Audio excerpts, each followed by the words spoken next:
We needed to give Austin Nibbs a pay rise because he stayed on as head of GERS, even though he has been underpaid compared with other agency chiefs.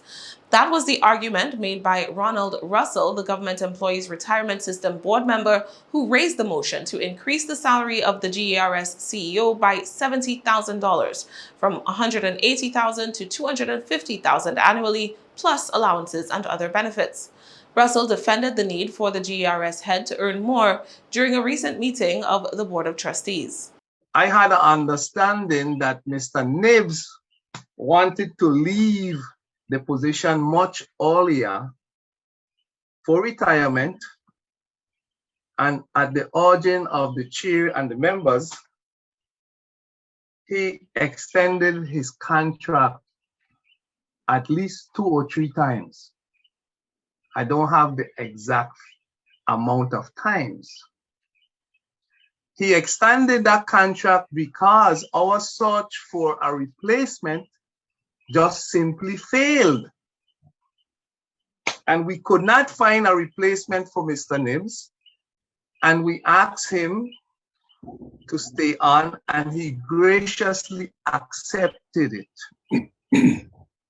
But he graciously accepted it without any increase in pay and with any consternation as to doing his duties without adequate compensation.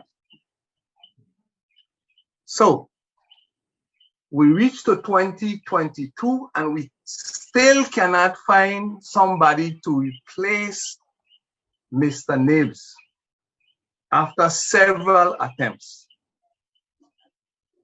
The funding came through for the GERS of the cover over, and I know the members felt that Mr. Nibbs should receive due compensation for accommodating the system when we didn't have enough money to pay him as a CEO. And CEOs in the territory make over $300,000. WAPA, hospital, and I could name the rest of them. Mr. Nibbs was being paid under $200,000 for his experience and for his commitment to the system. Former board chair Nellen Bowery corrected Russell, saying that Nibbs had been given a previous pay rise from $140,000 to $180,000 and also had benefits added to his compensation package as well. Bowery, who stepped down from the position as chair over the move, said that the boost to Nibbs' bottom line sent the wrong message to the community, especially after the agency's very public struggles at the brink of insolvency. I decided to relinquish the chairmanship because I believe that the board's decision to increase the salary of the administrator to $250,000 plus housing and other allowances is logically indefensible and fiscally irresponsible.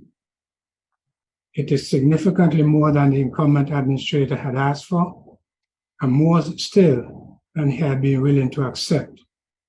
It is inconsistent with recent representations to the Virgin Islands legislature requesting an increase in the government's employer contributions and funding for the system's administrative costs.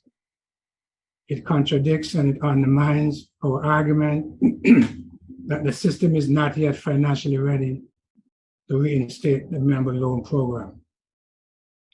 I detailed these reasons in a September 23, 2022 memo to all trustees as the basis for convening a special meeting to reconsider the decision. None of my arguments were rebutted or even seriously considered at the September 28th special meeting that was convened for that purpose.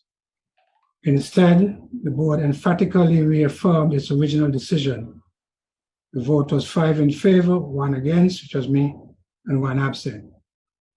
Therefore, I have concluded that I cannot credibly defend this decision to our members and stakeholders, which is the responsibility of the chairman.